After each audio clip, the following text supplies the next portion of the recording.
Want to make sure. Having some technical difficulties. Always have it the first time, right?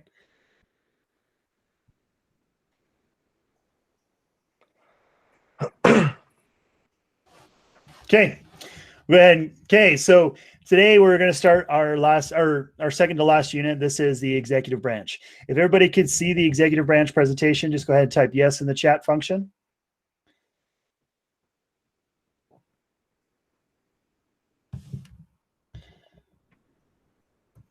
Awesome. That's what I like to see. The presidency. Some of the objectives that we're going to kind of talk about today is describing the role of the president and what he does, and the formal qualifications to become the president of the United States, as well as like how the term of office has changed over time. And maybe even we'll get into describing some of the pay and the benefits of the president of the United States.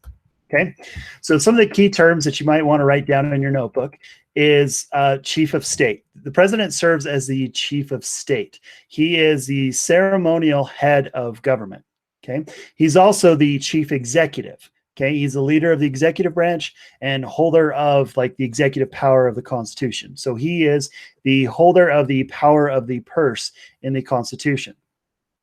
Okay, he's also the chief administrator, meaning he is the director of the executive branch. He can go and kind of create new positions within the executive branch.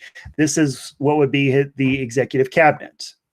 Okay, he is also the chief diplomat. Now he will serve as kind of like the chief American citizen to other countries. Okay, he will go meet with other prime ministers. He meets with the Queen of England and just different foreign leaders. Now, this is different in our type of democracy, being that he is a chief diplomat, because, say, for example, in England, the Queen of England is actually the chief of diplomat. Okay, but the prime minister is the chief administrator, chief executive, and so their roles are kind of changed a little bit. Now, I've told you guys before that our democracy is really different than any other type of democracy, because we give more power to the president. The power of the president is really outlined in the Constitution, and it's probably one of the small sections of the Constitution. This is Article 2 of the Constitution, and it's probably one of the smallest sections. Okay, and this kind of talks about like what the president can and cannot do. Okay, and some other roles of the president is he serves as the commander in chief. He is the leader of the nation's armed forces. He is the chief legislator. He is also the political chief, right? So he is chief of his party, his political party. We've seen this with Donald Trump and kind of like with Mitt Romney, right? Mitt Romney kind of voted to impeach Trump on one of the articles, and now he's kind of almost hated within the Republican Party.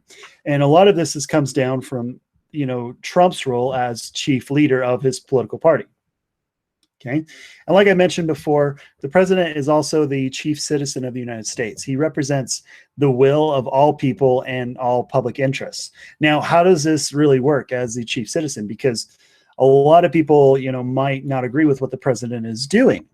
This works with the president by if you guys have ever heard of when it comes to approval ratings, okay, or polls. These approval ratings are kind of telling how well the president is doing his job. Now, the president wants to keep his approval ratings high because being the chief citizen, he wants to represent all of American people.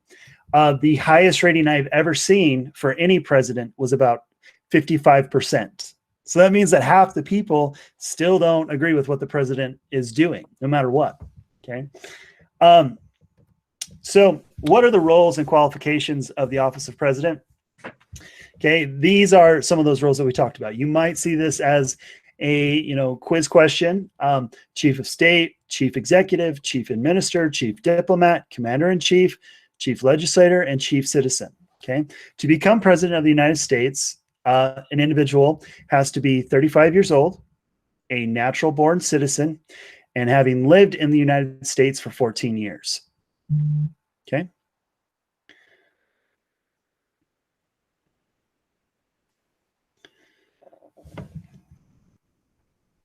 I'll wait a second and I'll let you guys write those down before I move forward.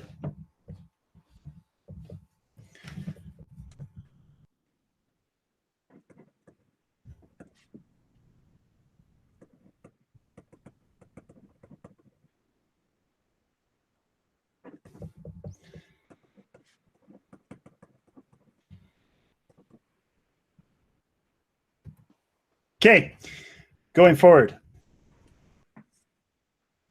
Okay, some of the roles of the president. The president acts as the chief of state and ceremonial head of the U.S. government, and really the symbol of the American people.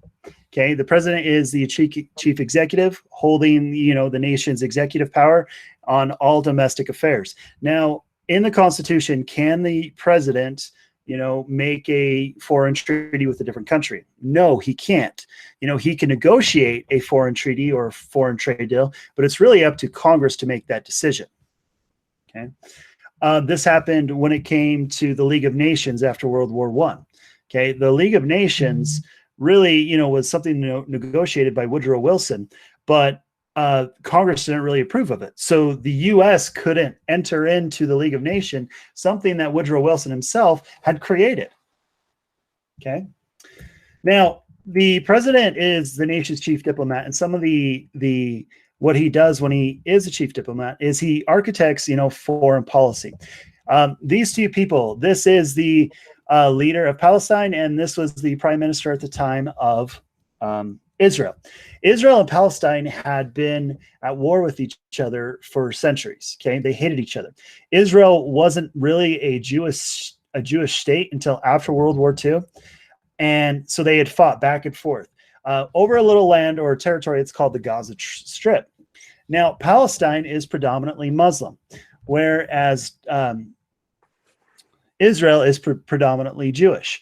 Now, based off of the Torah, which is a Jewish text, that land, the Gaza Strip, was promised to the Jews.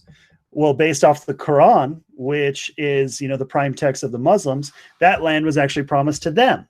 So there's some conflict on whose role it really is. Well, the president of the United States, he when it comes to architecting foreign policy, he want to stay involved when it comes to other countries and what's going on, because if there's ever like a major war, you have alliances with different countries, correct? I mean, that was kind of the biggest issue for World War I and World War II, is that we had alliances with different countries, and it kind of forced our hand to join the war.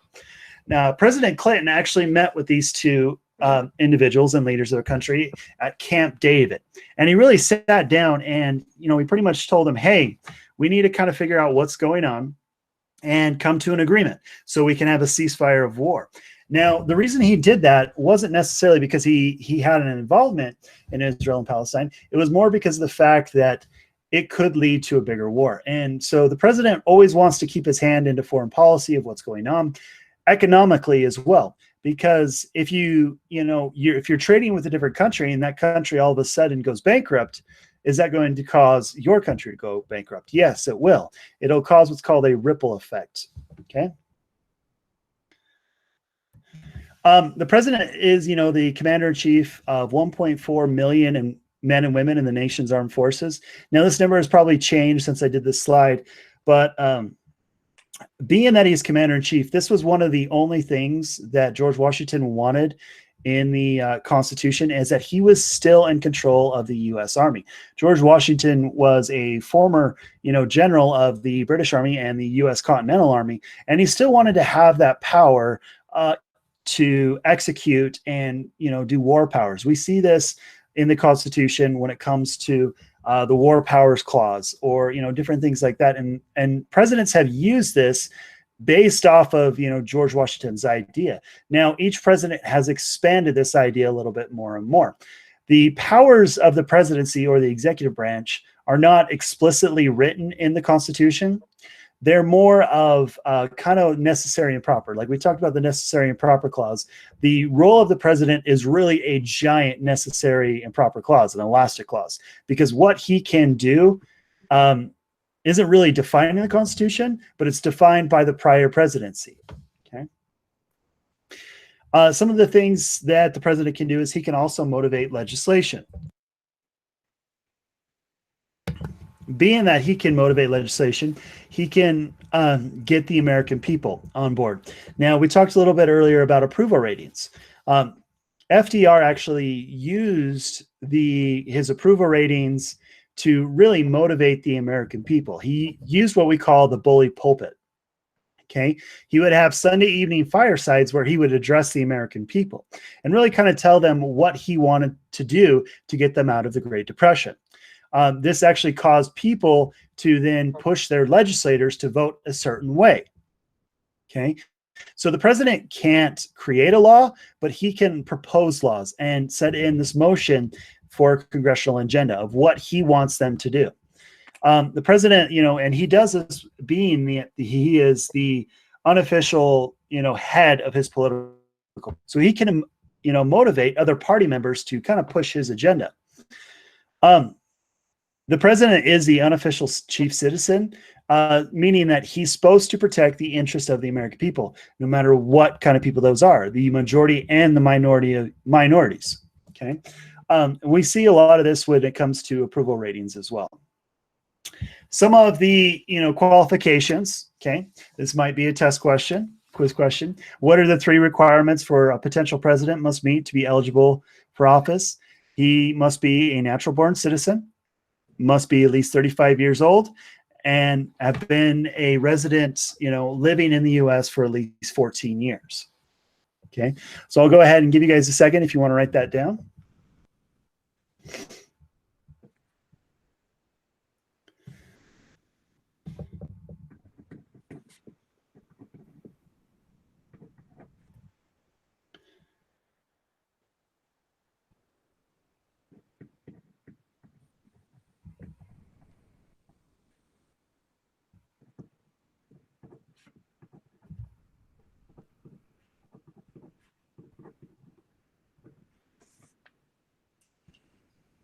Okay, moving on. The term of office of the President of the United States is the Constitution sets no, originally the Constitution had no term limits for the presidency, but it was really defined by this guy right here, FDR. FDR had ran for consecutive 4 terms, and people were kind of getting upset that he was almost going to turn into a monarchy. The idea of only running 2 terms was really set by George Washington himself. Okay. FDR broke this custom, and he was really elected for 4 terms. Okay. Meaning he served, he could potentially have been president for 12 years if he didn't die in office. The issue with this is a president who's continuously elected and is motivating legislation. He will create a faction, if you remember what that word is, where people are only pushing his agenda and not those agendas of the others around him. Okay. So we actually had a constitutional amendment to, when it comes to the president. This would be the 22nd Amendment. In the 22nd Amendment, it really broke this idea that a president can serve for life. A president, a way that I always remember, 22nd, 2 and 2, a vice president and a president can only serve 2 consecutive terms. Okay. If a president succeeds in the office after the middle of a term, he can still seek 2 full terms. So technically, a president could serve up to 10 years, theoretically. But after that, he can't. Okay. Even if it's 1 day after or 1 day before the 2 days that he is put into office, he still can't do that. Okay. The most a president can serve is 10 years. Okay. Many people kind of, have argued that the 2-term limit is unfairly because during the president's first year or first 4 years in office, they try to push their agenda, but they're, for the most part, the first year they're doing something. The second year, then they start up the campaign trail again. The third year, they are in, full swing of their campaign. And the fourth year, they're really not doing anything. All they really care about is getting reelected. So a lot of people say that the influence of the president doesn't come until a second term. And people have really argued that we need to change the 22nd Amendment and just make it a simple 6-year term. This would, free up the president, and so that he's really not worrying about, getting reelected. Okay. Some of the pay for the president, as of 2001, it is $400,000 a year plus $50,000 a year in expenses. Now, I know there's been lots of presidents who have kind of forfeited this pay, specifically because if you're to be elected of the president of the United States, you need to spend at least $3 million, at least. Most presidencies do not spend $3 million. They spend, $10 to $20 million. Okay. And this money is gained by, interest groups, lobbying, trying to get, different corporations on your side and to put money towards your campaign to get you elected. The Constitution really forbids the president from receiving any other pay from government or the states while in office. So the president cannot serve a role in the Supreme Court. He cannot serve as a congressman. He cannot make any other money while he is president. Just whatever is really in his bank account. Okay. Some of the benefits of being president: you get to fly around in a sweet jet, Air Force One. You get Camp David, which is your own private retreat. You get a large staff, a tons of different offices, excellent healthcare benefits, and there's just so many benefits to becoming president of the United States. Now, obviously, people who become president don't do this just to get the benefits, but I mean, it is kind of the icing on the cake of, being the commander in chief. Okay. So just one of our review questions. Now that you've learned about the roles of qualifications, of office of president, I want you to write this down in your notebook. Does the current electoral process result in the best candidate for president?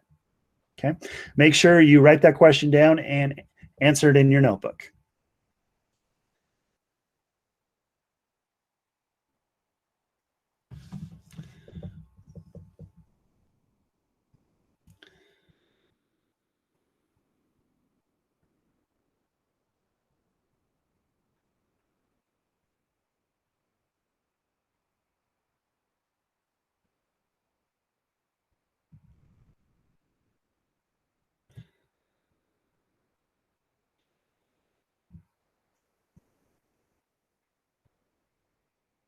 Alexander, that was a really good question. Who was the youngest president? This is actually John F. Kennedy. He was the youngest president of the United States. Troy, you just posted, what was that question again? Does the current electoral process result in the best candidate for president?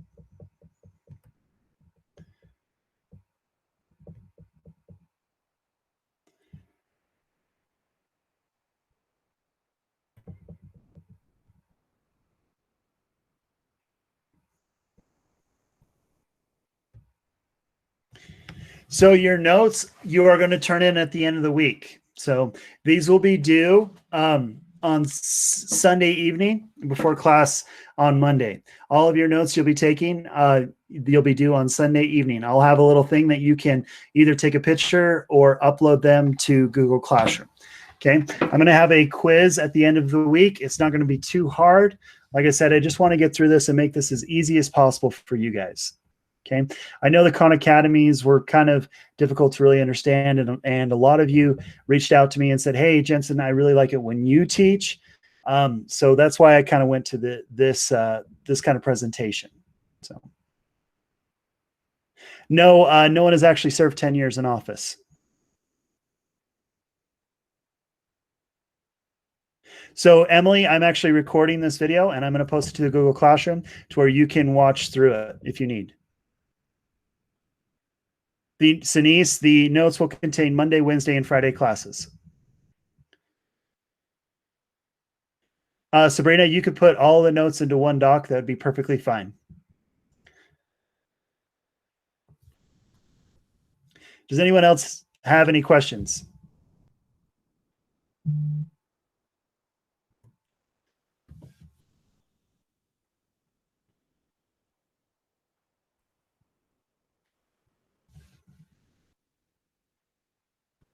So this week, right before fall break, I just kind of want to get back into the habit of getting back to class. So next week, what I'm going to do is because next week is spring break, so you guys will not have classes. So what I'm going to do is I'm actually going to have two different sessions, one on Monday, Wednesday, and Friday, and one on Tuesday and Thursday. So if you can make those a sessions, that would be great.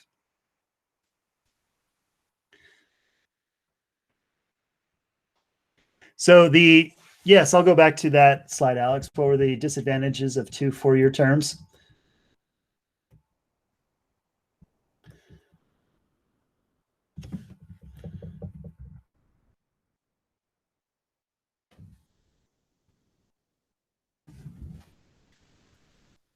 Let me see. I want to make sure. Okay, there you go. There you go, Alex.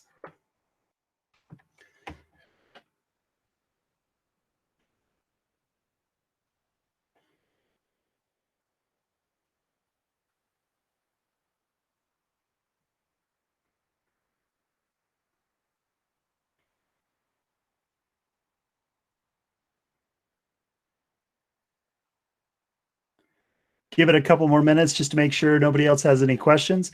But if you don't have any questions, you guys are free to go.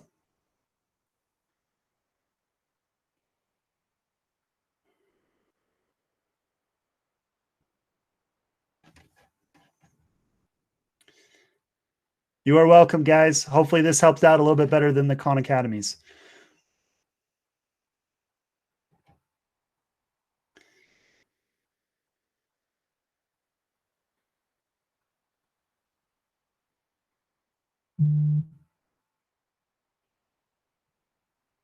I'll see you guys on Wednesday.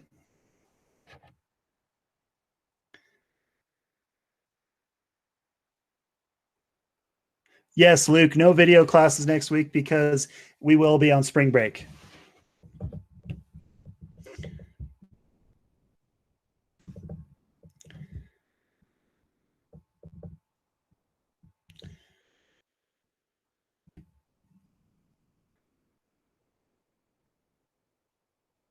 I'm going to make the attendance question right after I finish with this, Taylor. So I should have it posted probably by 3 o'clock at the latest today. I do have another call that I have to go on for my APUSH class. So Mackenzie, this week it'll be Monday, Wednesday, Friday. But following that, I'm going to be doing presentations on Monday, Wednesday, Friday, and Tuesday and Thursday.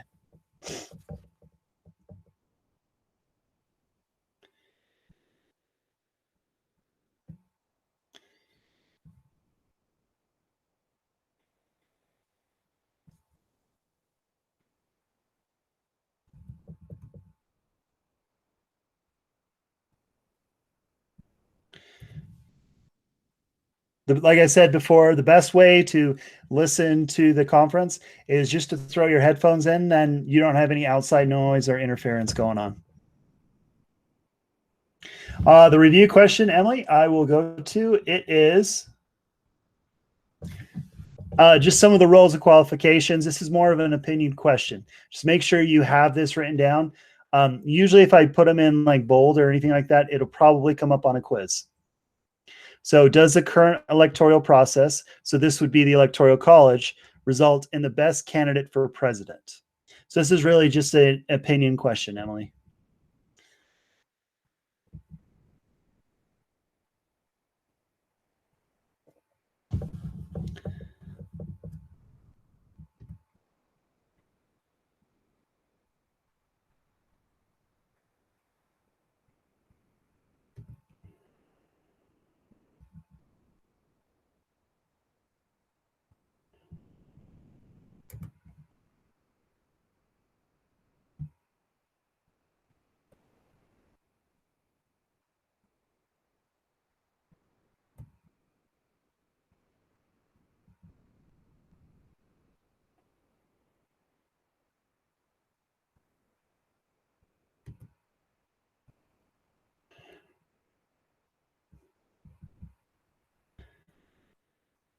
Okay, like I said, if there's no more questions, you guys are free to leave. I actually do want to talk to Ainsley, so stay on the line, Ainsley.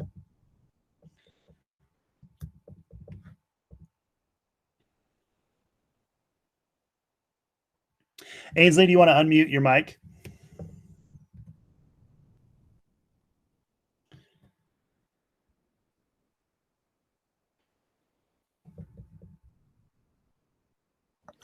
Hello, can you hear me? I did. Are you able to easily see everybody's what class period and that they are? Yeah, and I have like the list of people who just didn't see what or say what class period they're in, but Okay. they were still there. Okay. And then I have it split up by class period, so I'll just share it with you. Okay, just split it up, like create like a Excel sheet just with class periods. And then I can easily go and just throw in the attendance points. It'll make it easy. Okay, perfect. Do you need me to do it for the APUSH class too? Do you want to stay on for the APUSH class? Yeah, I can. Okay. APUSH will be from probably like 2 to 3 though. Is that okay? Yeah, I can APUSH, stay on till like 2:30, 2:45. APUSH is small enough that I'll be able to do that one. My AP Gov and my APUSH is I only have 20 students in there altogether. So it's really the US government ones that is the stressful ones. Okay, sounds good. So thank you so much. Of course. Okay, How are you?